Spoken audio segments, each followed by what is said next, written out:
When I realized that there's something was inside of me, I was like, so how am I going to do and get rid of this thing? Hey, I don't even take alcohol, but the amount of hot drink I took, yes, during that time, there's nothing that I did not take.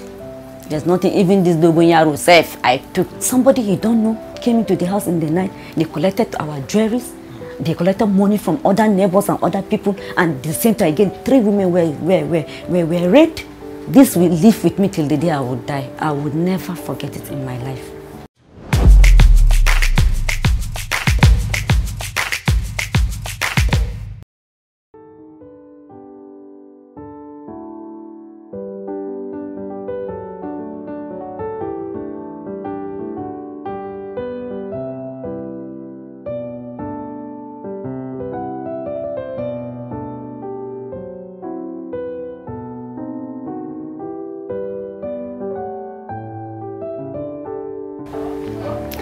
I'm a single parent.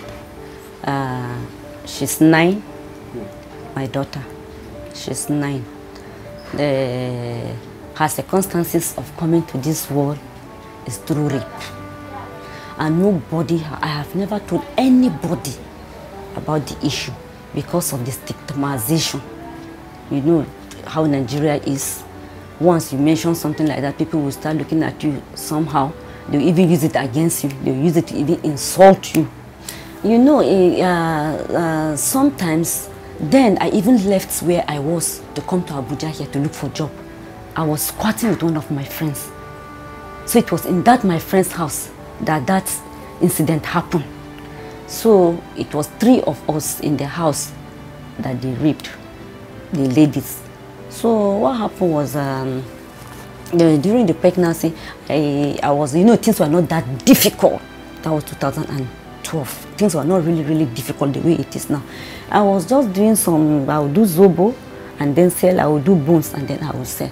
And then still people were like kind of helping me because then I did not come out to tell them this because there was somebody that was seeing me then. I think he gets to know that I was pregnant. The pregnancy was not for him. That was why he just disappeared. And then I now told my family were, you are carrying this baby, you are not seeing anybody coming to help you, you know, stuff like that. And now I said, the person that pregnanted me has left for where because he was based in the US, in Georgia. So I told him, I said, he just left, and even his contacts, I don't even have, he don't even call me again, I don't know why, it's because of the pregnancy. But I just use that issue just to cover up. Because you know the way, once you mention what happened to you, like these people will even run away from me. I'm a single parent. I have the tendency and the hope that one day I will get married. You know, Nigeria, when you mention this thing now, somebody will use it again to say, this person that has been raped before, this person is this. Even my baby, I know that one day if somebody should even know about the issue, her circumstances of coming to this one, they will use it against her in school or even families. Somebody can just use it and then insult your child. So I did not open up to anybody. If not, you're the one now that I'm opening up to you. I came to Abuja to look for a job.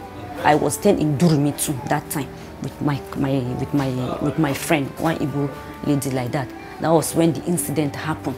So and even before and then beside that, even before I went to school, there was not even person to sponsor me. I hawk petrol, black market during scarcity. I did it. I sold firewood in the frontage of the house. I sold firewood. I'll just put it 50 naira, 100 naira, like that. And then I had a business center then. It wasn't a very big, it's under a tree. It was that even money that I used to sponsor myself. I used it to sponsor myself, and then in school, like that. And I thank God, God has been able to see me through all those things. The life has been so difficult for me from my childhood.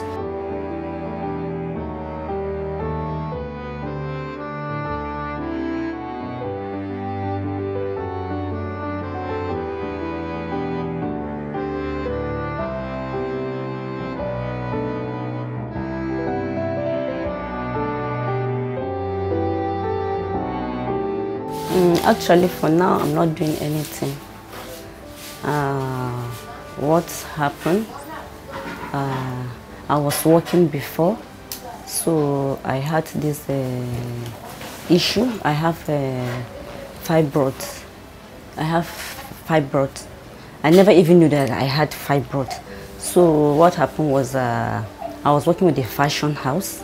So I now realized that I have fibroid.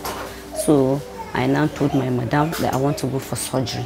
She now allowed me. She said okay. She gave me time, and then when I will leave, because when I went to meet my doctor gave me time that I will come for the surgery. So when he gave me the time, she now allowed me to go. So even before I go, I asked her if she can help me with some money. She said she does not have money. So I said okay. At least that time I was like kind of saving some money like that. So as I was saving, so I now called my cousin auntie in Kaduna. I told her about my issues. She now said I should just come down, that she has a doctor that will take me to the hospital, that will help me. Because I told her, I said I don't have much, because when I went to the national hospital, they asked for money, plenty money, which I don't have. They asked like for, was it 200 and 250,000. So I don't have that money like that. So when I spoke to her, she said I should just come down to her place. I now went. She and her daughter now contributed money for me for the operation. It was multiple fibroids. It was all over my womb, like. So when I went now for the operation, I think that I spent like almost 10 hours in the theater before they could finish the operation. So when they finished now, I had to stay back at home there for like 4 months because it could not heal on time. It was bringing out pus where they cut. It was bringing out pus. So I have to wait for like 4 months. So immediately after, even my boss did not even call me to confirm how am I doing. So the person that helped me got the job called me. I told me, I said, I don't really understand. This woman did not even call me. And she was saying that I was a very good staff because I was her manager then in the fashion house. So I was wondering what happened that this woman would not even call me and confirm how is my health. And you know, I was like, so now the person now told me that that he called her and then told her that she did not call me to confirm how is my body or how I'm faring. That she now said that I'm the one that's supposed to call her. I said, me that I'm sick, I'm lying half dead. How will I call her? So I just kept quiet. I said, okay, let me just let it go, since at least I'm alive. So after like 4 months, when I got a little bit healed, I now came back to the office. I did not go as I resumed work, but I just went if I can see her. I went, she was not there, that she was not around. Then I now told my staff, then I said, okay, when she comes back, they should tell her that I came. She did not even call, nothing. So I said, I beg, I think my staying there is I'm over welcome, like, you understand. So I now said, okay, I left. So when I left now, I now came, I was looking for job, helter skelter. I did not get. I was looking for job, helter skelter, I did not get. I'm staying here in Duse Allergy here. So I was staying in self-contained. I was paying 150,000. I could not even pay my house rent again. I stayed for almost 2 years because the operation was 2019. Yes, 2019. So my landlord started, even when I was even in the hospital bed, my landlord was even calling me, asking me that won't I come back. I said, I'm sick. I told her I had fibroid operation. Why do you want me to come back and do? He said I should not forget his house rent. I said, how? Somebody that is sick like this, why are you still asking for house? And I said, don't worry. I have to talk to that my cousin auntie again to give me half of the money. That's 775,000 share. That's half of 150. So I sent it to him. That was how he kept quiet. I'm telling me. He now said, I know that I did not finish. Definitely, I know I did not finish paying the house rent. So as I came back now, as time goes on, he keep on pestering me, please, I should get out of his house. If he cannot stay, he don't want to come and be knocking at my door. He don't even want to come and be knocking at my door. I said, oh, you are saying you don't want to come out. You know, with even this corona, there's no work. And even when I came back, my boss did not even call me in again. That she did not even welcome me, and she did not even call me. So just take it easy with me. I know I'll pay your house rent. They started calling me even because of 1,000 naira light bill. I was humiliated. The caretaker called me because that day I traveled, because he keep on pressing me, so I not travel to Jos. So the man, the caretaker now that's collecting the 1,000 for the light bill, she called me. She started insulting me. Maggie, you are bullshit. Don't tell me that. Why are you doing that? I said you should. I said, Haba. Even when I was staying in your house, I have never one day skip house light bill. Because of 1,000, you started embarrassing me, insulting me on the line. I started crying. So I now called my landlady. She now said she would go and speak to her. She went and spoke to the woman. The woman did not call me again. So from then now, I now say, okay, what is going to happen? I'm going I want to pack, because I'm not a trouble person. I want to pack and so that they will not be disturbing me all the time like that. So there was not even where I could go. That I called my cousin in Cairo. She said, okay, I can bring some of my things in the house, because she's married to, she has kids. She's just in a one-bedroom with her husband and her 2 kids. So she said, I said, okay, what is going to happen? I'm going to drop some of my things in your house, and then I'll drop some of my things in my friend's house here in Duce. And then she now said, okay. So I now pack some of my things, and then I drop it in like 2 places here in Duce, then some there in her place in Cairo. So now, that's how life has been going on. No, I'll go helter-skelter. Today I will not even stay there, because even their house self is not really comfortable. Sometimes the way people, they will even talk to you. Your cousin will see the way sometimes people, they will even talk to you. So I now say, okay, let me just be staying with one of my friends here again. I was staying in her house. Her sister was there. She'll be bullying me. The sister, she'll be mocking me. I said, oh. Sometimes they will say somebody will be eating foods, waiting, he's not contributing. And I said, oh, okay. Sometimes I will spend like 2 days and 3 days, then I will now go to Oshafa again. In one of my colleagues' house, I will stay.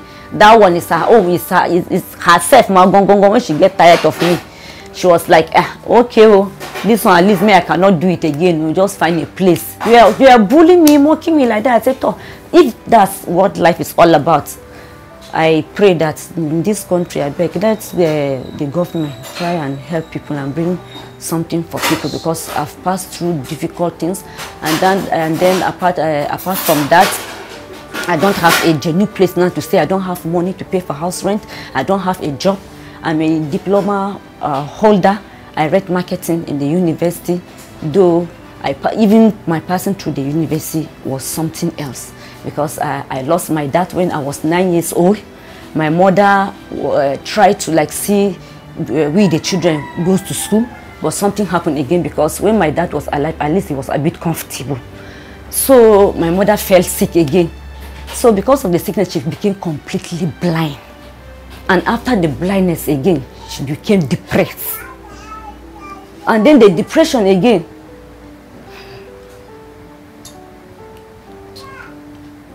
She has a psychiatric issue. That's mental disorder. Because of I think, is it the depression, or I don't really understand. So now, you can imagine a blind person being mentally disordered again. So we went to the hospital. They say it's depression. After they said she started with hallucination. She'll be hallucinating, you should carry a stick and be hitting. She says she's seeing people, she's seeing that. The next is psychiatric issue. So, and the only brother that I had, he's working with the local government. And you know how this country is, they are not receiving salary every month. Even when I even called him the day before yesterday, he said like almost 3 months now he has not been paid salary. So me, even when I was working, I tried to like help my mom. We bought her drugs, we buy her drugs, we do this. Once we get her the drug, when she drink it, when she take it, she will calm down. But after the drug started, has finished working, let's say maybe 1 week, 2 weeks, sometimes so 3-4 days, the insanity will come back again. So, and each tablet, I think it's 1,000. And we have to be buying all the time. So, I thought that's why I'm saying, let me just tell my issue if I can get, though she's very old, but no matter how old somebody is, you cannot just leave the person to just die like that, you understand? If I can just get small amount of money that will enable me to start up my own business, so that I can be able to help my mother and then my daughter, and also myself. But I want to open just a small maybe restaurant Because you know now people don't even go for clothing because of the situation of the country. But people must eat. At least that will be helping me. I'm a marketer. But if legit can help me, or the charity, whatever Nigerians can help me, if I can get a small restaurant, because you know people don't even buy. I can do even clothing business, because when back in school, when I was in the university, I was a model. Yes, I do fashion, but again, I have not had another challenges again. I could have even gone for modeling, but because again, I had this vitiligo again. It's coming out of my skin. So now if I can just get small amount of money that will enable me to start up my own business.